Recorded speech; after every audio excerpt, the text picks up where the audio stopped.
بسم الله الرحمن الرحیم حمد و مصلیا. محترمینو، یو محترم ورور دا پوښتنه کړې ده چې د جمعې څو رکعاته سنت دي؟ 2 رکعاته خو فرض دي. دا سنت څو رکعاته دي؟ څوک یو څه وایي، څوک بل څه وایي. د تعلیم الاسلام د ادارې لخوا وړاندې کیږي. ستاسو د پوښتنو جوابونکی مولوي عبدالرحمن صمیم صاحب. فتاوی حقانیه جلد نمبر 3 صفحه نمبر 246. هغه دا لیکلي دي چې د جمعې د لمانځه 2 رکعاته خو فرض دي، 4 رکعاته سنت مؤکده د فرض مانځه د مخه دي، 4 رکعاته سنت مؤکده د فرض مانځه ثبات کی، او داغه ثبات کی 2 رکعاته نور سنت مؤکده کې اختلاف دي. لیکن مفتابهی قول دادي، ګور راجح او مفتابهی قول دادي چې د هغه قول افضل دي.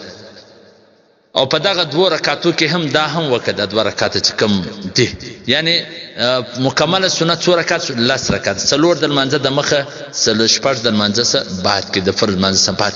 او کله یو عذر د وجه د جمعې د لمانځه د مخه 4 رکعاته پاتې سو، یا امام خطبه شروع کړي ولا یا وخت نو لمونځ ودرېدي، نو د خطبه په دوران کې خو زموږ د مذهب مطابق سنت کول، خبرې کول، نفل کول، هر عمل کول چې کم دی هغه جایز نه دي. خطبه په غور سره اوري. او بعضو حالات ځایو کې داسې وي چې هغه بالکل وخت نه، چې اسی وخت داخله سي خطبه شروع کی، نو په هغه ځای کې به د لمانځه ثبات کې بیا هغه 4 هم کوي، یعنی 10 رکعات سنت کوي. اته خو متفقون علی دي، 8 رکعات سنت مؤکده، او په دا 2 رکعاتو کې هم مفتبهی قول دي چې کولی افضل دي. فتاوی حقانیه خو دا لیکلي دي. په حواله د ابن نجیم البحر رائق جلد نمبر 2 صفحه نمبر 49 باب سنن و نوافل، او دغه ومثله فی کبیری صفحه نمبر 388.